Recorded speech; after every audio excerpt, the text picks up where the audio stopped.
starting off globally. So on the top here, you can see the annual installed solar PV capacity by continent. So from 22 to 26 prices. So here you can see the kind of the global prices, or the global prices / Chinese prices for heterojunction, TOPCon, and also PERC. And what is quite evident is that TOPCon really converged towards the PERC prices rapidly. This is kind of a trend that we're also seeing. So what you're seeing here is just a map over every utility scale PV asset that we're covering, which start up from 23 to 2030. And you can see a healthy distribution across Europe, across the US, South America, Africa, Asia, you name it. But what is going on now in the US? And this chart is just the same one that we had for Europe, with the blue line representing the import levels and the green line representing the installation levels. And you can see here that 2019, 2020, you had this a small gap between input levels and installation levels. And as I mentioned, this is not uncommon at all. You do see this for all regions. But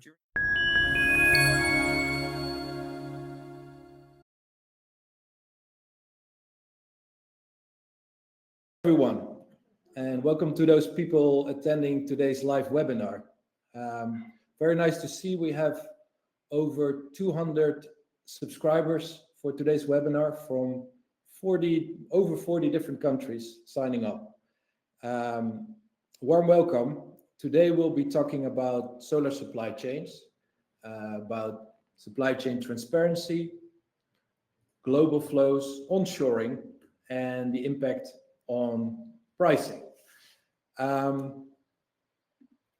Today's webinar, it's going to be, we try as usual, try to keep it within an hour or so. So 30-40 minutes webinar. And actually today we have two presentations, and there will be a Q&A after the end of each presentation.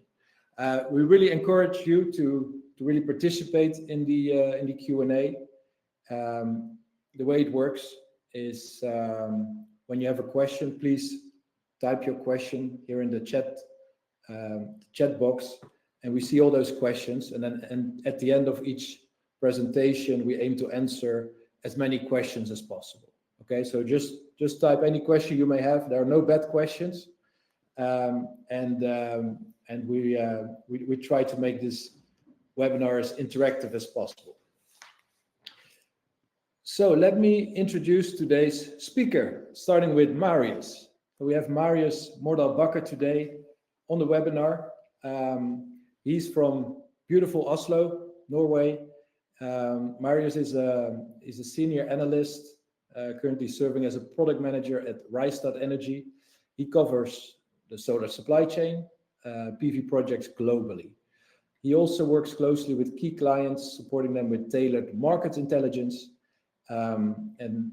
His educational background is in material science, nanotechnology centered around semiconductor physics and photovoltaics. So Marius, thank you for joining us today. Warm welcome to you. Thank you.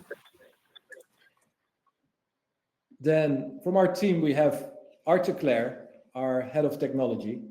Arthur, he's based out of Switzerland. As the head of technology at Sinovoltaics, he supports IPPs, project developers, EPCs with the deployment of high quality and reliable PV and battery energy storage systems.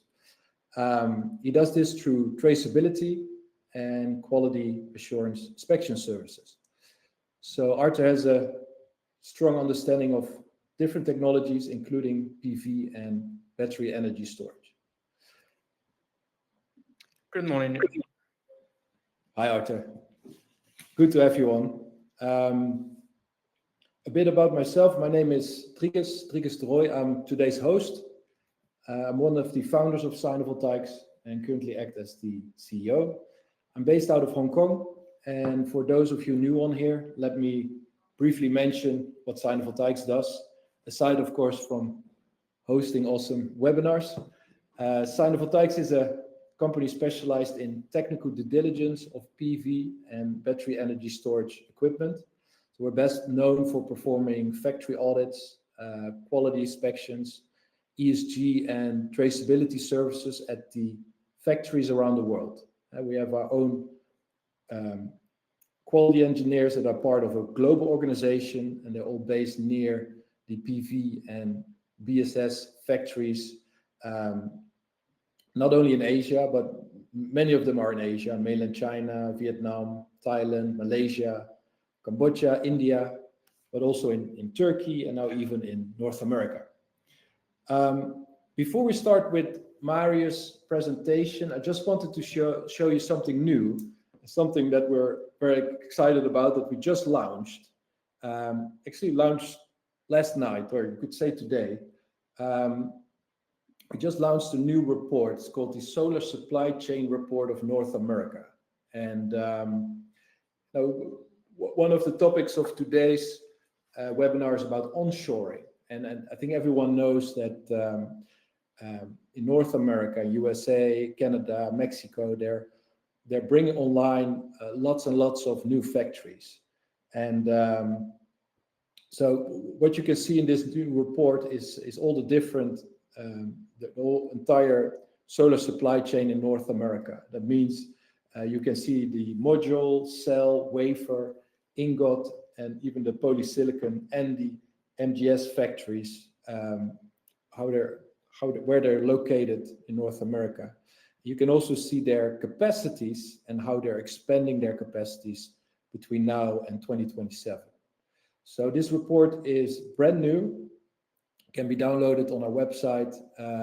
If you follow the QR code, you will find a LinkedIn post that then sends you to directly to the report. Just wanted to highlight this when we're talking about onshoring. This is a new report that is specifically geared towards this.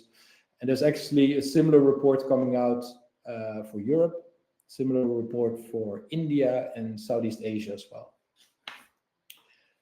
Now, without further ado, I would like to give the word to you, Marius. Please go ahead and start your presentation. Thank you. Thank you very much, and thank you for the intro as well. So let me just see here. Yes, okay, it works. So I'll be speaking about global supply chains, demand outlooks, because of course supply and demand are tightly connected together. I'll also touch upon the technology shift that we have been seeing from 21 to 22, 23, and also this year, and also the impact it has on price developments globally and also within the onshoring regions. So for onshoring regions, we're kind of talking about Europe, India, and the US in particular. We'll also touch upon bottlenecks for installed PV, whether the supply chain will be big enough, well connected enough within the onshoring regions to actually achieve self-sufficiency. Starting off globally. So on the top here, you can see the annual installed solar PV capacity by continent. So from 22 to 26. So 2023 was definitely a record year when it comes to installed solar PV. And the growth from 2022 was quite amazing. Now, we are definitely expecting growth moving forward, but there are certain bottlenecks that could hamper growth as well. So one of those would be on the utility scale PV side, where permitting issues, you see that in Europe, in the US, just getting connected to the grid can take a long time.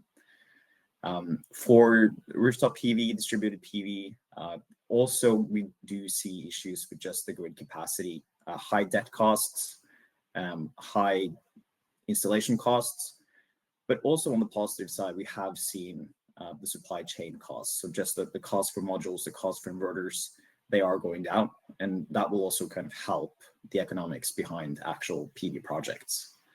On the bottom, you can see divided by system type. So be it utility PV, so we just categorize projects with more than 1 megawatts AC of capacity as a utility scale PV project. And then we look at C&I PV and also residential PV. And in 2023, so last year, which was definitely a record year, and you do see that utility scale PV will still sort of be the main holder of capacity installations worldwide. But the real growth story was within the rooftop PV segments. And when we're talking about these kind of bottlenecks with permitting times, just getting your project connected to the grid, rooftop PV will have to take a bigger chunk of capacity installations to kind of continue to see the growth that we have been seeing so far within solar. But that is the demand side. So demand is definitely set to increase. It could increase more than what you're looking at here, but there are bottlenecks that need to be tackled. For the supply chain, it's not really an issue at all when it comes to capacities. So here you can see the active and announced global manufacturing capacities. So polysilicon up to the left, then you have wafer, cell, and module.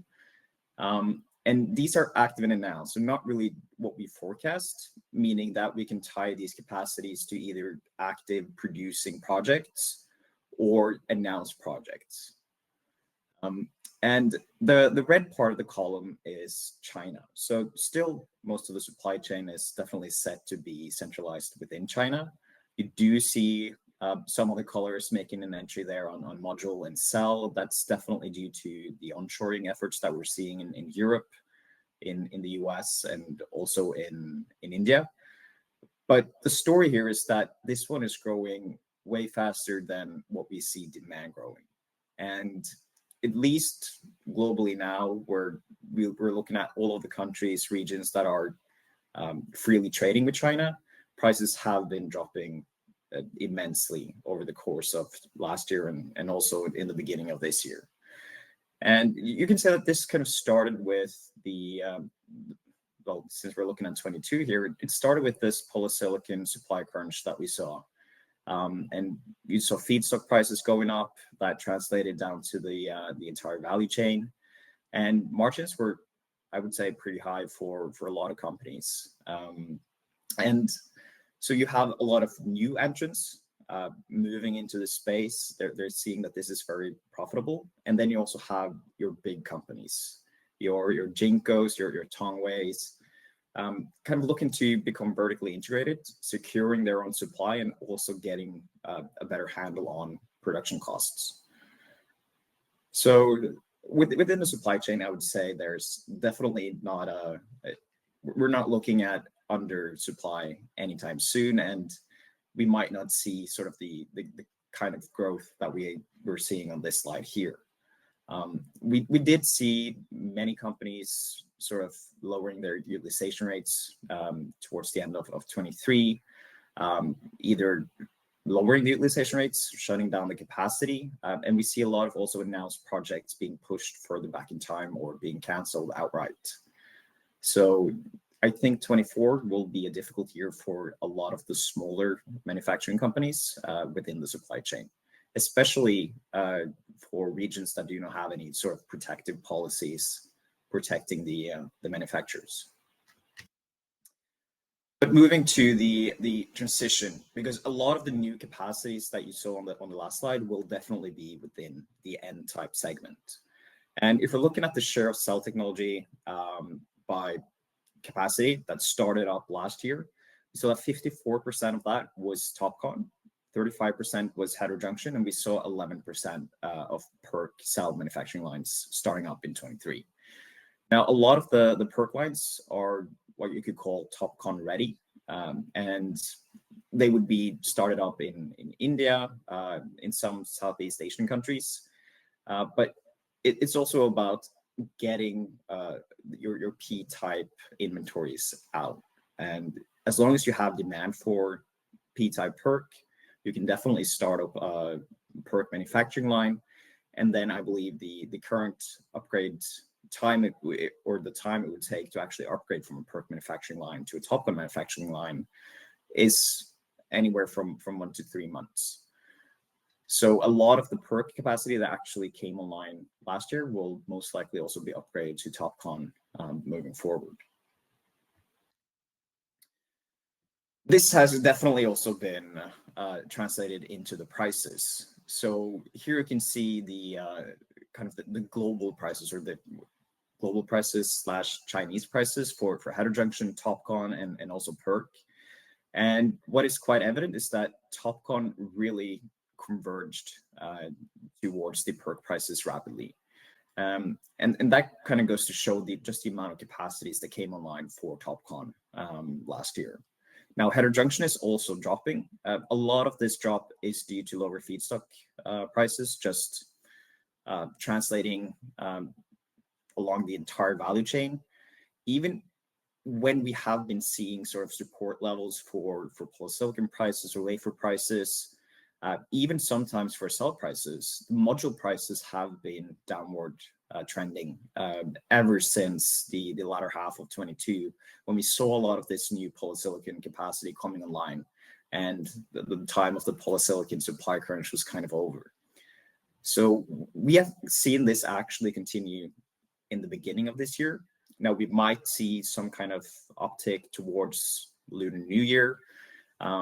We definitely saw that within the earlier value chain. So people kind of making orders, making sure that they have their inventories ready to go after Lunar New Year. And it was the same story last year as well, that prices were kind of going up a bit along the earlier value chain components before Lunar New Year, and then rapidly dropped off after. So we're kind of still seeing module prices declining. We might be hitting a support level soon. So currently they are around 1 CNI per watt if we're looking at TOPCon modules.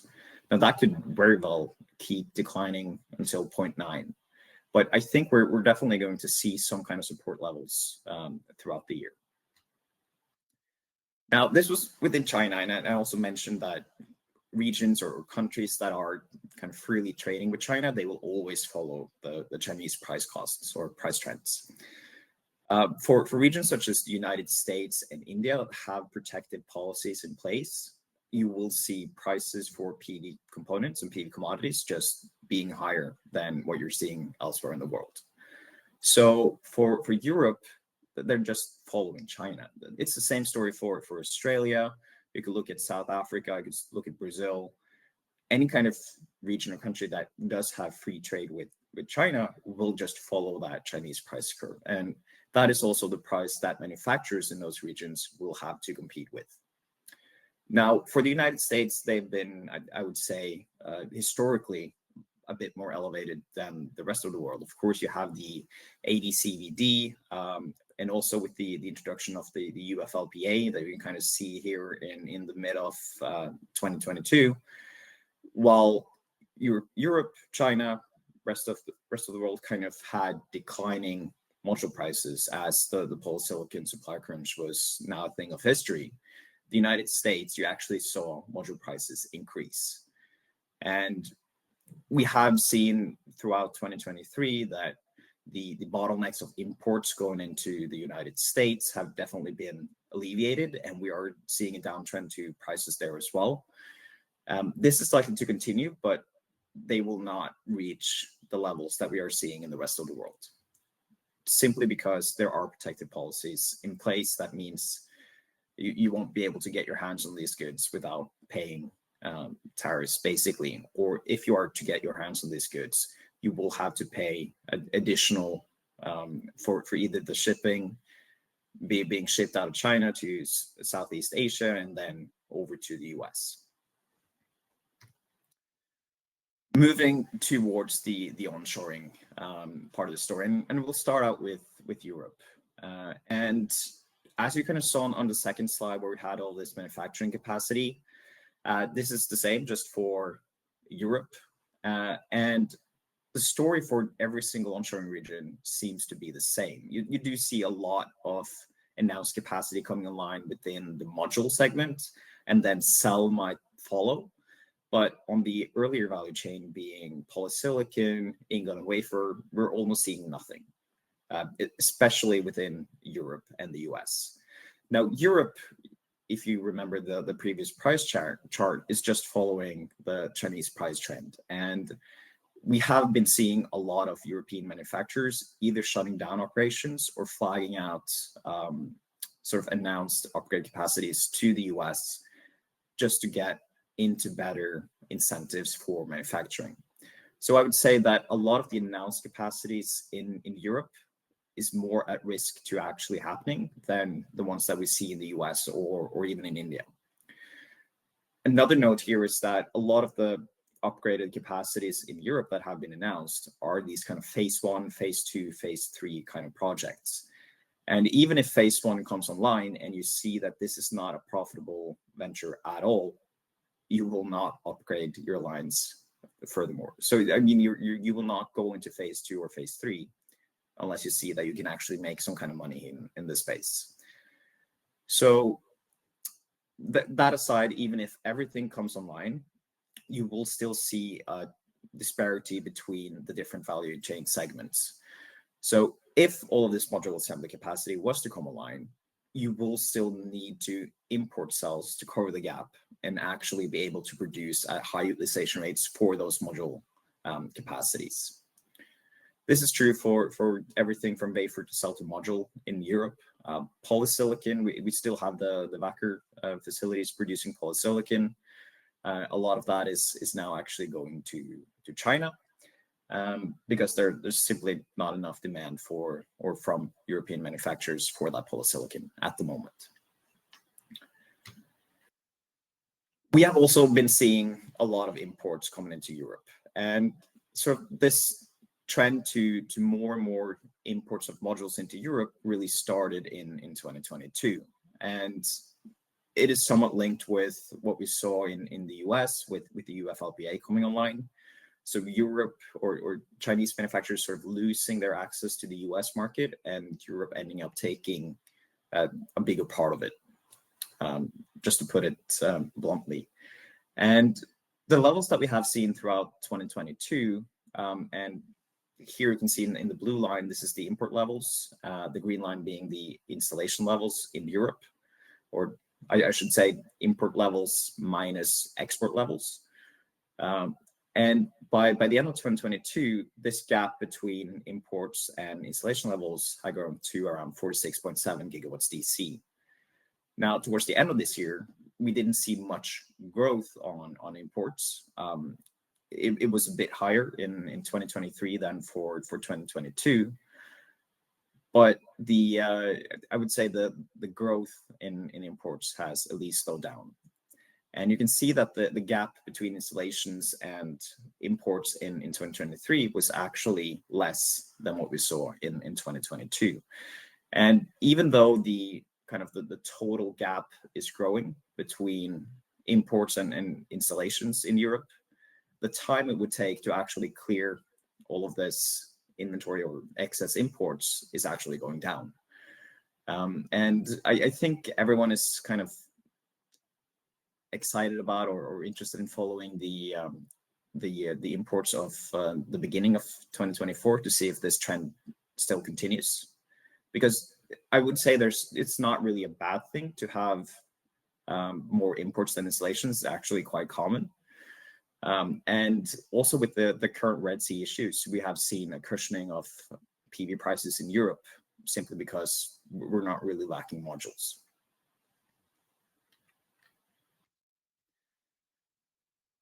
This is a cost breakdown of a European manufactured solar PV module. And you can see here from polysilicon to the aluminium, the silver, the processing costs, and so forth. And this is sort of the cost level that we're seeing for a European manufactured solar panel. And if the cost for a European made panel is around 25 US cents per watt produced, it makes it a very difficult environment for European module manufacturers just along or even along the entire value chain to compete with the prices that we're currently seeing, where prices are around 12 US cents per watt for these type of modules. And which is also a reason why a lot of these manufacturers are sort of flagging out of Europe. Now, there could definitely be incentives coming that will allow for European manufacturing to kind of thrive and also be competitive with imports from either China or Southeast Asia, India. But they're not kind of set in stone yet. And compared to the US and compared to India, things are moving along quite slowly in Europe. So to kind of bring these manufacturing costs down, you need more kind of OpEx incentives, such as we do see in the US. And we also have one for the US just to look at the impact that these kind of OpEx costs do have, or OpEx incentives. So when we get to the US section, you can kind of see how competitive that will be compared to imports into the US. But for Europe, so how can this gap between import levels and installation levels diminish if we are seeing bottlenecks to installations? So installations need to go up. And on the utility scale side here, you can kind of see the permitting times that we have seen for utility scale PV in Europe. And in yellow here, you can see that it's very competitive with onshore wind, and even more so if you're talking about offshore wind. But the amount of time it takes to get your project through permitting and actually connected to the grid is just too long. If we're looking at France, we're talking about 35 months, Italy, 25 months. Germany is actually doing quite well on around 20, but it's just too long. And so we need to speed this up somehow. And there are measures in work with these kind of renewables acceleration areas for either repowering projects or even new projects that are set to bring these type of permitting times down. Another issue when it comes to solar PV in Europe, and this is now an example in Germany, this could very well be the case for any other region where you do see a high penetration of solar PV into the energy mix. It could be California, but cannibalization of PV prices are definitely an issue when it comes to the economics behind starting up solar PV. So what we're kind of looking at here is the capture rates for solar PV versus the penetration of solar PV into the energy mix. And you can really see that during peak hours, there is this dip into the capture rates that you can get out. So if you get less for what you're producing, that is not great for the economics of your projects. There is, of course, a very easy fix or quick solution to this issue, and that is just adding in battery storage to your PV project. Meaning that during those peak hours where you would see lower capture rates for solar PV, you would just charge up the battery instead, and either use that for self-consumption afterwards when power prices are higher, or even sell back to the grid, depending on, so if you have feed-in tariffs, net metering schemes, it really does depend. But getting in batteries will be the easiest sort of solution to this cannibalization issue that we have been seeing not only in Germany, but also in California, for instance, where you do have these very high penetration levels of solar PV, just intermittent energy into the energy mix. And this is kind of a trend that we're also seeing. So what you're seeing here is just a map over every utility scale PV asset that we're covering, which start up from 23 to 2030. And you can see a healthy distribution across Europe, across the US, South America, Africa, Asia, you name it.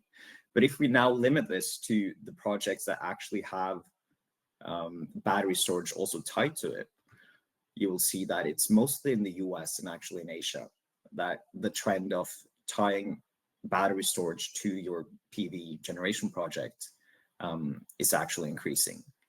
Of course, in Asia, there are sort of efforts being made to move away from gas as a balancing factor of your grid, and battery storage just seems to be a preferred solution. You've also seen this now in Hawaii, where you also have large-scale batteries being deployed to actually balance the grid. We are also expecting Europe to kind of follow this trend, but they are a bit behind in both the US and also Asia to tying up battery storage to the PV projects. Going back to imports, what you can see now is sort of the top would be modules and the bottom would be cells. So the top destinations here, you will see the Netherlands taking a large chunk of all the imports. And of course, with all the imports coming into Europe and not necessarily having a sort of an end country destination tied to it, a lot of that will be attributed to the Port of Rotterdam, which of course is the Netherlands. But what is quite surprising here is the fact that the United States was the second largest importer of solar modules in 2023. Especially when you were looking at the supply chain bottlenecks of 2022 with the AD/CVD and also the UFLPA really making its effects felt in the US. And prices were going up. People did not have good enough access to modules.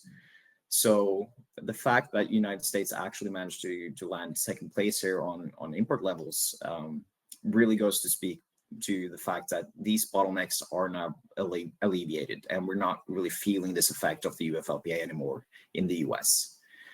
On the bottom side, you can see that India and Turkey are really importing a lot of solar cells and taking up a huge share of that. And India and Turkey are kind of interesting in the sense that they look a bit like the US manufacturing landscape on the module side. So they have a lot of module assembly capacity, but not enough cell assembly capacity. And if we continue to see this trend within the onshoring regions, that module capacity is growing faster than cell, wafer, and polysilicon, we're also expecting both Europe and also the US to kind of also make this transition from importing a lot of solar modules to importing more and more early value chain components. So cells being sort of the first one, but eventually also wafer capacity and maybe even polysilicon capacity, depending on the disparities that we do see along the value chain. So this is India and kind of what I was talking about, with a lot of module assembly capacity coming online and not really enough cell capacity to feed all of these module assembly capacity factories. India is also a country that has been importing a lot of wafers. So you see that there's not a lot of wafer manufacturing capacity in India. And so the cell manufacturers do need access to wafers as well. And so I would say that India is kind of ahead of the US on this curve, with a lot of the downstream, if you call modules downstream, but a lot of these components where they just need a supply of previous commodities to actually assemble them. And now to the US, which I think is a very interesting region these days. And the trend for Europe and also the trend for India is very similar here. You see a lot of module assembly capacities coming online. Cell, you've been seeing lately more and more announcements coming on adding in cell manufacturing capacities. A bit on the wafer side, but not really on the polysilicon side. So for polysilicon, it's really just this reopening of the REC Moses Lake plant that we do see in the US, which is old capacity coming online again. And so even with the OPEX incentives of, I believe it's $3 per kilogram of polysilicon produced, you won't see a lot of companies moving into the polysilicon space in the US. At least not yet. And if you look at the yellow line here, that is the assumed demand for solar PV installations in the US. So for the people starting up module manufacturing in the US now, you basically have two issues. One is that you will not have a good enough supply of cells. So if you want to operate your factories at high utilization rates, you will need to import that. And also alluding to the fact that cell imports are on the rise in the US and are expected to also continue to rise. But you will just have too many modules basically for the domestic demand. And so you would need to look to other regions to offload these modules. So South America could be a possibility of selling US made modules. And Europe could also be a potential opportunity if they do not manage to actually onshore their own value chain. So this is the cost for a US manufactured module with factored in the OPEX incentives from the Section 45X under the IRA. And you can kind of see this steep drop off here at around 2023, where you really feel that the module assembly cost and the cell manufacturing cost are really dropping. So of course, module being the most favorable one with 7 cents per watt peak produced. Cells you only get 4, but that is also a reason why people are starting out with module assembly capacity, because you're getting the most just for manufacturing that. And if they see that, okay, we can make money in this space, then maybe they will do this backward integration into cells and eventually into wafers. So we're not seeing too many companies doing this full vertical integration thing in the US. I think the closest one will be Q-Cells. That will do everything from ingots to modules, and they also will get their polysilicon from the REC Moses Lake plant. And so they kind of have an entire US value chain. But for most of the companies starting up in the US, they will not. So the question is, will this price level or the cost level of manufacturing actually be competitive with the imports that we do see into the US? So this would be Southeast Asia. So it would be modules from Malaysia, Vietnam, Cambodia, Thailand, and also from India. So we did see imports into the US increase last year, with more coming from India as well. So with current price levels, you definitely can. And you're also getting some sort of incentives on this domestic content bonus that will amount to a couple of cents per watt. But also people are willing to pay a premium. And we did see that in Europe as well. When prices were elevated, people were still willing to pay for European products, but it's not really a good business case to pay 30 US dollar cents per watt for something that is European made if you can get it for 12, the same product. So that's kind of the issue that we're seeing now in Europe, and with prices definitely coming down in the US on the cost of manufacturing side. We're thinking that they can be competitive, but they will also sort of rely on this domestic content bonus and also the willingness to pay a premium. And just being mindful of time here, I won't spend too much time on this import chart, but on the top, you can see the module imports into the US, despite none of this really coming directly from China. So in 2022, you can see that it was kind of flat, but towards 2023, it really increased. On the bottom, you can see cells. And I could kind of extend this chart back to 2015, and you would be hard pressed to actually find any sort of trends when it comes to cell imports into the US. But towards the end of 2023, we started to see this uptick in cell imports into the US. A lot of that is actually coming from South Korea, and most likely tied to Q-Cells and their module assembly, just feeding in cells to that. So just goes to my earlier point, we are sort of expecting more and more cell imports to come into the US. And this is the first uptrend that we have seen for quite some time.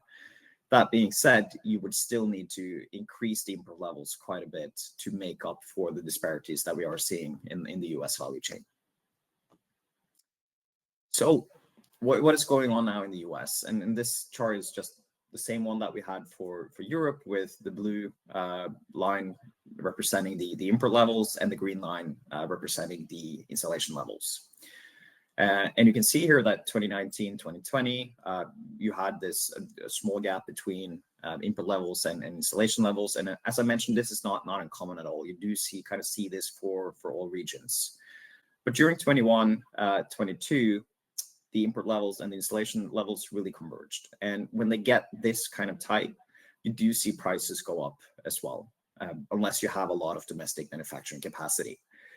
And then when, or after the fact of the UFLPA and the AD/CVD, you've seen more and more modules make their way into the US, and import levels just surging, while installation levels have not been surging in the same manner. The stippled line here is what everyone thought would be installed in 2023 in the US. But the fact is that not all of that was actually installed.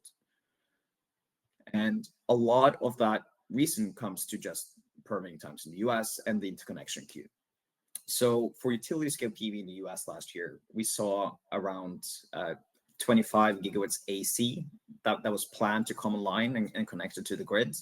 About 12 gigawatts AC was actually online and connected to the grid at the end of 2023, with about 4.2 gigawatts completed, but not yet energized. So just not connected to the grid. And then we had about 1.5 gigawatts that was near completion, but not quite yet. Now, the rest of that, being 10 gigawatts, give or take, is just delayed. And so this is not being installed and connected to the grid.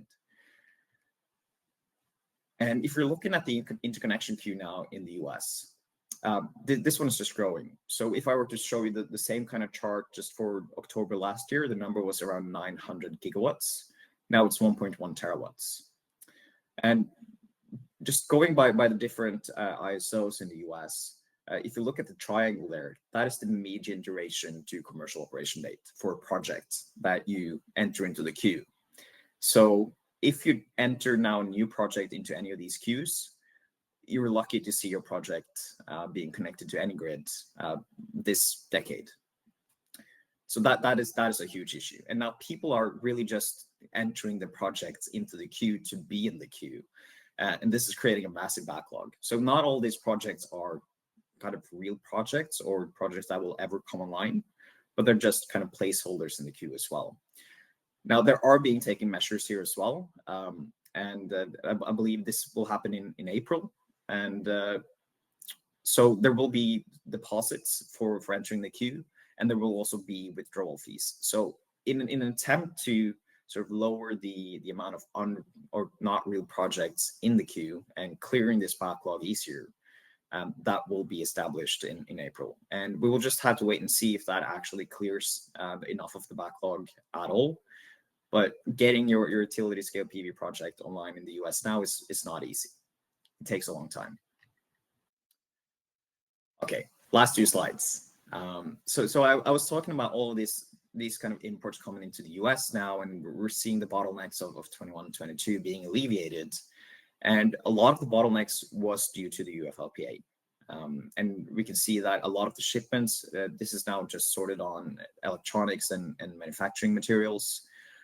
About 41% of those shipments were denied entry into the US. 41% was released, and 18% is sort of labeled as pending. So you don't really know if they've come in yet or not.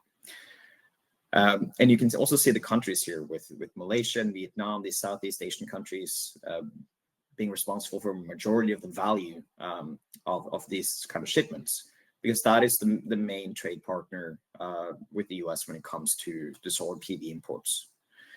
But if we are to spread out sort of all of these denied entries over time, you can see that at the beginning of the UFLPA, a lot of value was being denied entry into the US. But just towards the end of 2023, the amount of value being denied entry into the US has really dropped off. And it's not really a massive amount anymore. So one thing that you can say for manufacturers and suppliers being hit by these protective policies is that it does not take a long time to adapt to policy change. Even if you're hit with a new UFLPA in Europe, most manufacturers will be able to adapt within a matter of months. And you might see increased PV prices for a couple of months. You might see a bottleneck when it comes to imports. But people are very adaptable in this business, and it does not take them a long time. Even with the AD/CVD moratorium ending in June this year, we have seen companies sort of taking action already, starting up wafer manufacturing plants outside of China, and will not really be subject to any of those tariff duties. I think that was all I had. So I'm going to leave the word to Arthur now. Thank you very much for having me on. Thanks a lot, Marius. It was really insightful. And welcome, everyone. So now I will try to do my best to be as insightful as Marius. And I will focus my presentation mostly on traceability, both in the US and in Europe, and as well as UFLPA, just like as it was introduced by Marius. Just to give a bit of background, a bit of context about where those traceability policies are really coming from, and it really all started, if you are in the solar industry for a few years now, it all started with the In Broad Daylight reports that came out in 2021. So it had a massive splash in the news, and that's really forced people in the US and in Europe to act in order to try to do their best to solve the traceability issue related to polysilicon being manufactured in Xinjiang. And so here, ever since that 2021 report, two new reports I think are interesting to read as well. The Overexposed was released last year with kind of an update of the In Broad Daylight report and what are the steps being taken by the manufacturers to ensure a more transparent supply chain. And just last month, another NGO called Anti-Slavery released a pretty similar report just to explain, to talk about that topic. Yeah, so as I mentioned, those reports were really the first step that triggered regulations both in the US and in Europe. So we're going to focus now on the US first. It was introduced by Marius, but so the main regulation for traceability for forced labor in the US is called the UFLPA, Uyghur Forced Labor Prevention Act, and it was released. So if you remember, In Broad Daylight came out in 2021. Mid of 2022, we got the first shipments being detained. So the US, they acted really fast, really strong with this policy. And up to now, this is the most stringent policy in the world. So here, yeah, as I mentioned, a lot of the US acted fast because already in the second month of the UFLPA being implemented, more than $100 million worth of electronics. But as Marius said, by electronics, it's in a vast majority solar panels got detained, and that amount got doubled in August of 2022. So they went really, really strong on it. And we got here this data for 2022, that 20% of the shipment got detained. That's the 4,000-ish figures that Marius shared a few slides ago. And that represents around 2 gigawatt worth of solar panels. So big splash. Yeah, this part was covered by Marius about the country of origin of those solar panels. So kind of a fun fact for a low targeting US Chinese supply chain, China represents a really small part of made in China panels being detained. And up to now, yeah, it's sorry, one point I forgot to mention that this is the platform from the US CBP, so US Customs and Border Protection. You have the source here, so you can actually analyze what is going on, and they share really nice data. So if you're if you like geek stuff, it's really funny. And up to now, so since its release in June 2022, they detain modules worth $2 billion, which is absolutely massive, as you can imagine. But so what do they ask as part of this UFLPA? And in February of last year, they released this checklist. So at first they focused only, so in the really first months, it was not clear what they wanted. Then it became clear that they focused on traceability documents from modules to polysilicon. And since February of last year, they now ask for traceability documents from modules to quartzite. So through the whole polysilicon supply chain. And what kind of documents, what kind of evidence do they ask?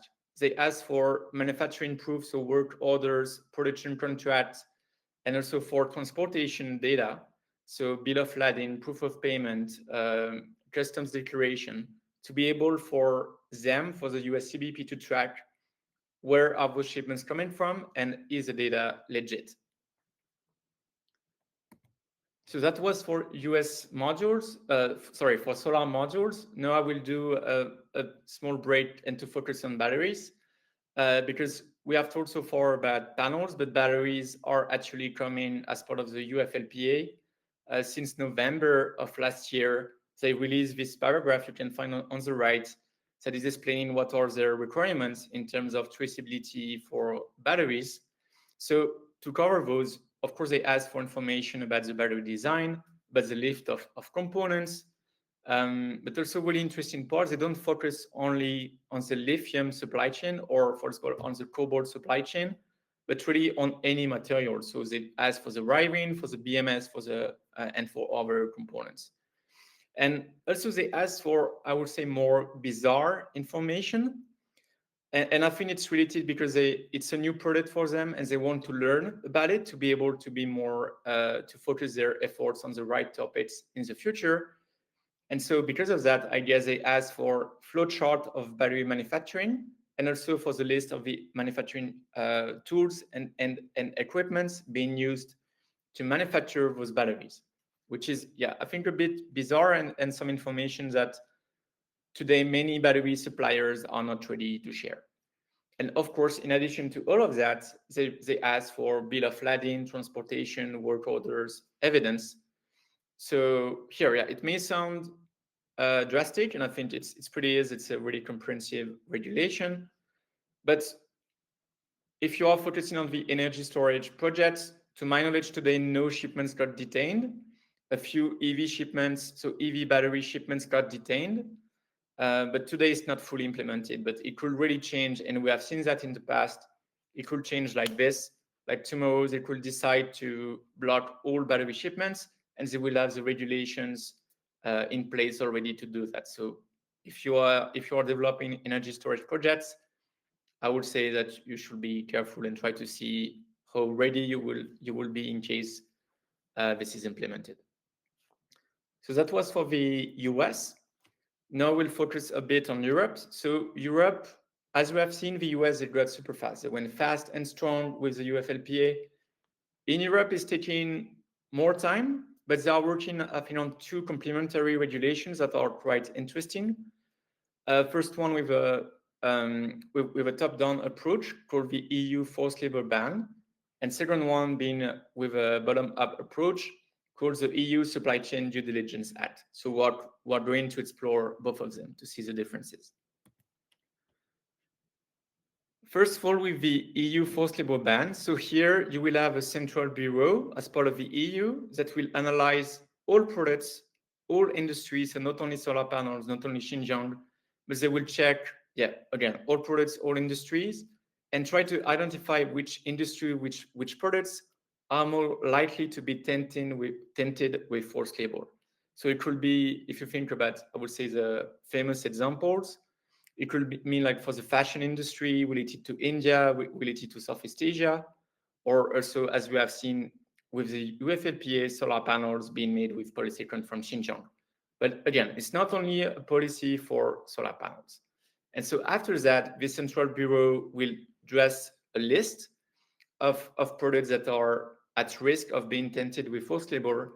And after, any importer of those products will need to provide evidence that they have done their best to avoid any forced labor in the supply chain. And if the evidence are not enough, the products will be simply banned from the EU market. So the final adoption for this regulation is expected to happen late 2024. And after, within 18 months, 2 years, it's expected to be implemented. So that's the top-down approach. Central Bureau to evidence being asked to importers. Now with the EU Supply Chain Due Diligence Act, each company has its responsibilities to define what are the ESG, so pollution for the water use, for forced labor, ESG risk in their products. So if you import solar panels, you need to be sure that there is no forced labor related to polysilicon because it's a famous topic, kind of. So you need to be sure, you need to show through a yearly report that you are doing the best you can to ensure there is no forced labor being used in the manufacturing of your products. And through that yearly document, you will need, you may be asked for additional questions by the EU in case there is missing information or so on. And as you may have heard, in Germany and in other EU countries right now, you have national regulations that are really copying kind of this EU level regulation to be sure that their company will be ready starting 2027 with today the expected date for implementation. So that's the bottom-up approach. So each company will be responsible to identify its most important ESG risk as part of its supply chain and to communicate about it. So that's for Europe. And that's kind of the end of my intervention, of my presentation. And yeah, so in a word, the US, they focused a lot on Xinjiang, polysilicon, and solar supply chain. Through the UFLPA, they acted fast and strong. While the EU, they go global. They don't focus on China only. They focus on any forced labor, any ESG risk, but it's taking more time. So yeah, and I wanted to finish again on this nice solar supply chain map that we just released yesterday. And that's all for my section. And I guess now we have a few minutes for Q&A. Now welcome back the speakers. Thank you, Arthur, and thank you, Marius. Both have presented very, very interesting information today. Marius very much data-driven, and Arthur giving us updates on the latest policies in the US and EU. So I think the two combined were nicely complementary. And also, there have been quite a few questions from the crowd. So let's dive into the questions and make this a bit more interactive. Let me start with the first question. I think this is directed to you, Marius. It's coming from Jan. Good morning, and here's my question for Marius. The dominance of China is enormous, and we saw that on your slides. It's even more dominant than I actually thought it was within the supply chain. Do you expect any actions, countermeasures going in the direction of reducing this dominance in favor of the European market? Yes. I don't think Europe will kind of revert back to the trade barriers that we saw during sort of 2013, 2014, because it didn't really help solar in Europe at all. You still saw manufacturers go out of business in Europe, and also on the installation side, it became too expensive. And so that's also something that we do see if there's a lack of supply and just the economics gets worse. Countries are just struggling to reach their targets. And India was actually a very good example of last year, where they did not install, they installed record levels of solar for India, but they were not even close to reach their installation targets. And that is, of course, when they added in this basic customs duty, so a 25% duty on cells, 4% on modules. And they also introduced the ALMM, this approved list of modules and manufacturers, where currently there are only Indian manufacturers on that list. And there are a lot of Chinese manufacturers that try to get on that list, and seems as if they might be able to finally get on that list. But it resulted in this situation where they couldn't get their hands on enough modules, and the modules were just expensive. And I don't think we're going to see that in Europe. There have been calls for more incentives in Europe, and so far we're not really seeing anything on the OPEX side like we're doing with the Section 45X in the US. But you do get sort of CapEx incentives. So the Three Sun factory in Italy is a good example of this, where they're getting a lot of support from, this would be from the Italian government. And you do have these kind of innovation funds in Europe. But the thing is, it's not very straightforward. You don't really know what you get until you apply. And that can really create a big backlog on projects. And when we're talking about Three Sun, so the initial plan that they had was for setting up all of this manufacturing capacity in Europe, but they ended up splitting the project in two and moving half to the US. And that's sort of the trend that we're seeing in Europe as well, that the manufacturers are struggling, not only on the module and cell side, but also on the ingot and wafer side, and also on the polysilicon side. So all kind of active ingot and wafer production has been shut down, with North Sun being a big one. That's not permanently shut down, at least not yet. But they're also now looking at a big project in the US. The REC plant in Norway was shut down in 2022 initially, and then they tried to restart it. And most of that was due to the high energy costs, or the high energy prices that we saw in Europe at that time. And it's a very energy intensive business, right? Polysilicon. And so they were kind of struggling in 2022 when prices were still high on PV commodities. And when the module prices are dropping the way that they're doing now, it's just more difficult. And they're struggling to compete with the cost of manufacturing with Chinese manufacturers. So we're expecting something. We're expecting at least the current incentives and the innovation funds to be kind of more clear, more straightforward.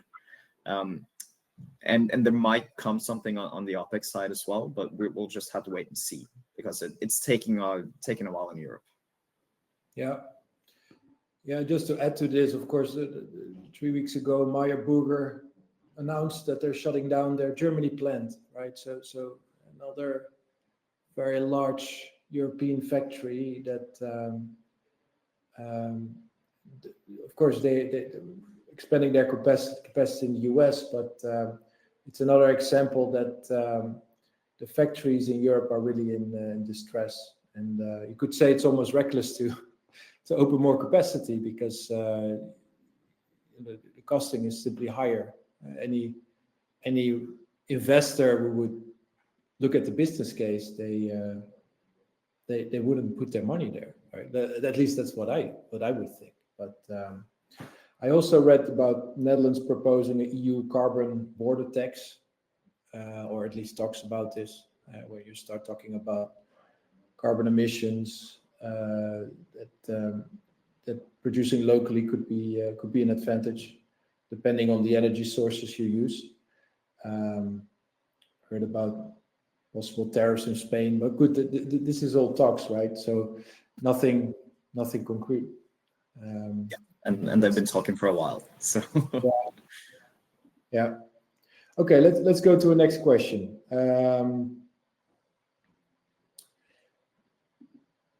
Maybe this one for you, Arthur.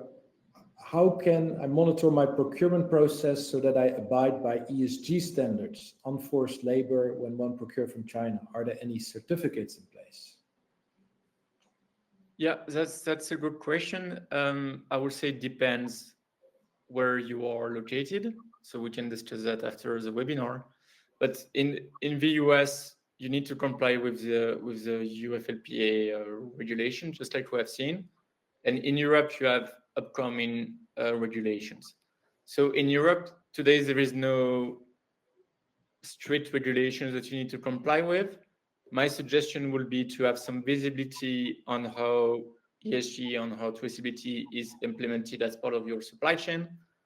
And of course, we can help you to do that by doing some factory audits of ESG, supply chain mapping. And I think that would be the way to go forward. But today, for ESG standards, ESG certificates, yes, there are a few standards that we check at the factory. I would say the most comprehensive standard for ESG, I would say, is ASA 8000, which it's one certificate that I think is one of the best in the market today. So it's a certificate we ask to factories, for example. Okay, very good. We're kind of there with being here for an hour, but there's some really good questions there. I expect some people may have other commitments, they might have another call, but I propose we keep going another 5 or 10 minutes just to answer some more questions, and then we see. We'll just extend the session a little bit.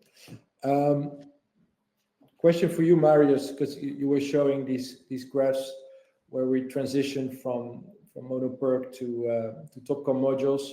It's a question about this. So by 2025, we can expect mono-PERC being replaced by TOPCon modules, and N-type will be the default in TOPCon, is the question. Yeah, I think if we're looking at just new projects starting up, it's all TOPCon or header junction at this moment. And I mean, you can also look at some are producing A, B, C, kind of if just looking at the cell structure. we're not really expecting to see a lot of new port capacity coming online. Everything in the US will most likely be TOPCon or heterojunction, at least from what they have been announcing. Same thing in China, also in Europe. They're really focusing on heterojunction actually in Europe. So yeah, TOPCon is going to be the main market shareholder, at least for the next couple of years. But we are seeing massive production capacity starting up in heterojunction as well. Now, when we're kind of heading into this consolidation phase of manufacturing, I think we can call it, with prices being really, really pressed, and a lot of the smaller manufacturers are definitely struggling now. And so what they're doing is that they're ramping down their P-type capacity output, some even just shutting down their plants, and they're focusing on the N-type. Some of the newer entrants on that do manufacture N-type will also be pushed out with the current price levels. And so you're kind of left with the big ones that you know for sure are going to make it. And they all went the TOPCon route. And then you're going to have a couple of big ones that do heterojunction. I mean, you're going to have Meyer Burger, you're going to have 3Sun if you're talking outside of China. If you're talking within China, you have Huasun, Bryson, a lot of these bigger companies that are also focusing on heterojunction. And I would say there's definitely demand for both heterojunction and TOPCon if we're talking on installation side and utility scale PV projects, but not so much for PERC anymore.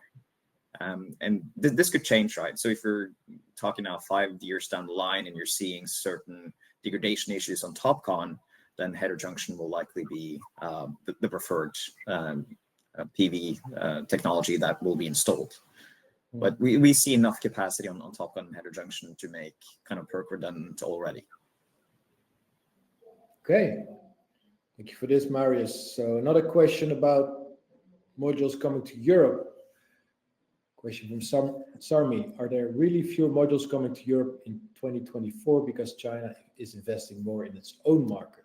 Everybody's of course concerned, like this flood of modules. Is this going to continue or not? It's hurting a lot of distribution businesses. What's your take on that, Marius? Yeah, so I think the key point that you mentioned there is that it's mainly hurting the distribution businesses. You will still see imports for utility scale developers that are buying directly from the factories, right? So, or directly from the manufacturers. So you will see N-type shipments of TOPCon and heterojunction still coming into Europe. So most of what we can kind of, if we call it unused inventory, and we don't really know how much is with the distributor, the wholesaler, how much is kind of classified as floating storage or floating inventories. But that will mainly be for like the rooftop PV segment. You won't have a utility scale developer walking around the ports of Rotterdam or buying them from a distributor. So we will still see shipments coming into Europe. And we kind of only have preliminary numbers for the beginning of 2024. So we're mapping import levels into Europe, but also export levels out of China, and they all have country of destination tied to them. But we need to kind of look at both to be sure, and the import data into Europe is lagging a few months behind. So we don't really have that for the end of the year yet. But we saw it actually in December, we saw an uptick from November numbers. So we might not be seeing this decline or the decline rates as rapid as we kind of expected. Towards the end of 2023, we saw way less modules being imported into Europe. But with this uptake, when there are kind of talk about trade barriers, that could also mean that a lot of suppliers want to get their goods into the region before those trade barriers apply. And we saw that in India, for instance, just a few months before the BCD became active, massive amounts of module shipments coming into India. So that is a possibility in the beginning of 2024. Whether the kind of the trend will continue, we'll just have to wait and see. But it's definitely hurting the distributors, and we're seeing it's not only the manufacturing side in Europe that is struggling with this, but also a lot of the distributors that have excess inventories are struggling, because with the high debt cost in Europe at the moment, the economics for installing a residential system is just not there. It's very expensive. So with large stocks, keeping large stocks and declining prices is of course very risky for distributors. You're buying something and a month later it's worth less. We'll have to take losses on that. And that's of course where high risks come in. Okay, interesting. Question for you, Arthur. I am importing solar panels into the US. Question from Barbara. For the first time soon. This is new to me. What can I do? That's a good question. So first of all, you need to comply with this. So I would suggest that you download that document to see what is needed from you. And to gather those information, those evidence, actually Sinovoltaics, we can help with that. We have this service dedicated for UFLPA, where we send inspectors at the factories in China or in Southeast Asia to gather all the evidence needed to prepare that folder for the US Customs and Border Protection. And we have so far we have been really successful. We have covered around 6% of US imports since the UFLPA got implemented, and none of our shipments got detained. So this is what I will do. Yeah, so Barbara, feel free to get in touch or reach out to you and see how we can help you with your US imports. Thank you very much for this question.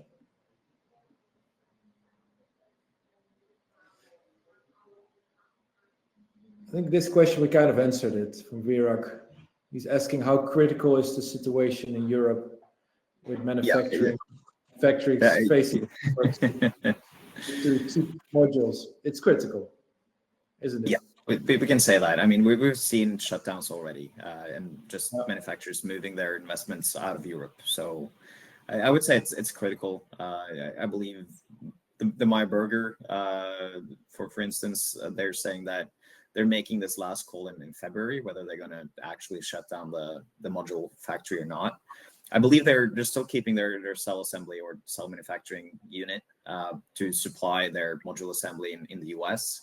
But if they set up cell in the US as well, that will probably also go in the same direction. Yeah. Where I do see opportunities is companies that do something special. And yes. Companies that do something special manufacturing, they're rare. So the modules haven't changed for decades now, the designs.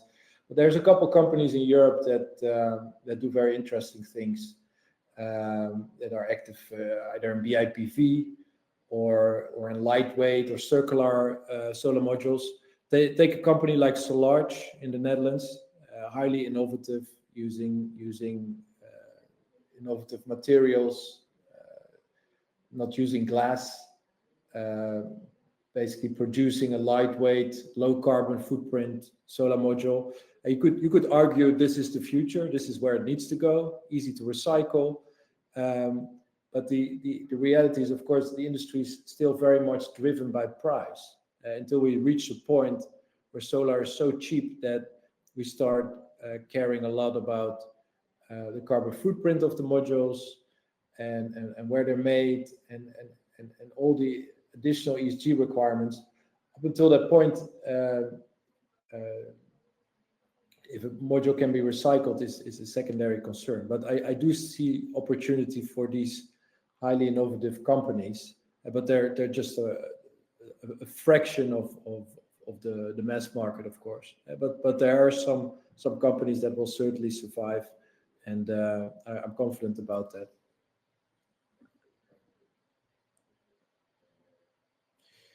Question for you, Arthur. Have they defined what evidence is required by the EU?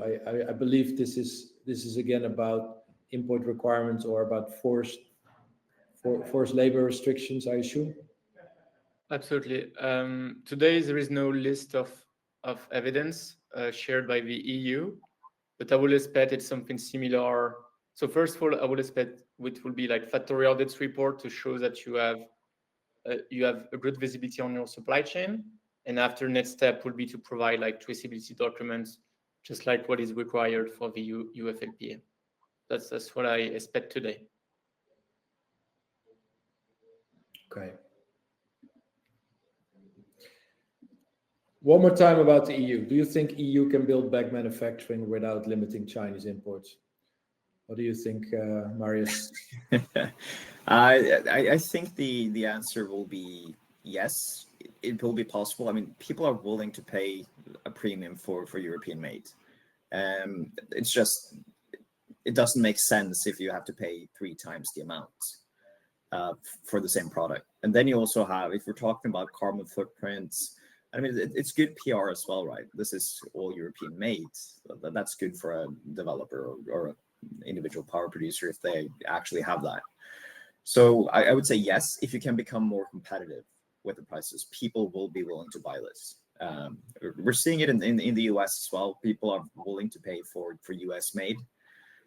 So yes, it's possible, but there will always be a sort of a share of what is being installed will always be from overseas modules. Yeah. What do you think, Arthur? Yeah, I agree. We just need to be careful that the price difference between Chinese made products and EU made products is not too big, because if it's 3 times the price, and I think it's going in that trend, in that way, it will be hard for locally based manufacturer to provide competitive products. Yeah, I'll be honest. I mean, I think it's an uphill battle. The way it looks now, there's no coordinated way to protect the EU, and pricing is so low to invest now in new manufacturing capacity. We probably need government money, because I don't think the private sector wants to burn their fingers. But I would love to be proven wrong. So, yeah. Okay, one more question then. In terms of onshoring, what is Mexico's position to grow a PV manufacturing industry? Wow. That's a country I haven't given a lot of thought. Maybe pull up. Yeah, sorry, please. No. Pull up the Mexico's on there, right? So we got there. Yes, it seems to be. I guess I can just give my quick response, and then maybe Arthur has some more meat to the bone as well. I would say that a lot of the manufacturing capacity that we saw in Mexico was always meant for the US market. And since kind of with the change from at least the NEM 2.0 to the 3.0 in California, and also other states likely to follow suit to what California does on a policy level, the residential outlook in the US is not great. And we kind of saw that with, I believe maybe it was SolarEdge, I don't remember completely now, but they shut down their production capacity of inverters in Mexico and are planning to start up in the US instead. And that one was mainly feeding to the residential market in the US. So it's difficult to compete with like a neighboring country that has all of these manufacturing incentives, because you are likely going to be competing for the same markets as well. So I think that's sort of where I stand on Mexico. Yeah, and I fully agree with you. So I don't have anything to add. Yeah. In the new solar supply chain map, North America, you can see the factories that are established in Mexico, and there's probably going to be coming more online, and we keep everyone posted. The report will be updated every 4 months. All right, there's a few more questions, but I would say we're 20 minutes over time, and there have been excellent questions. Thank you very much, everyone. I say we answer the rest of the questions after the webinar. That means we'll be in touch. And I want to thank Marius for being a speaker on this webinar. Excellent data, a very nice broad picture about EU and US solar supply chains. Very, very interesting. And also thank you, Arthur, for those latest policy updates about traceability, about forced labor.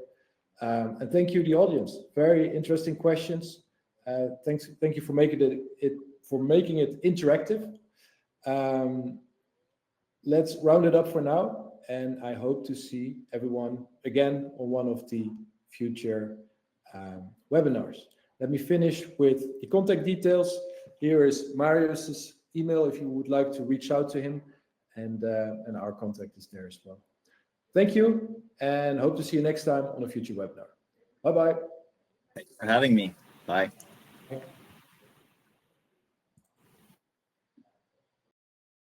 Visit Sinovoltaics.com to learn more.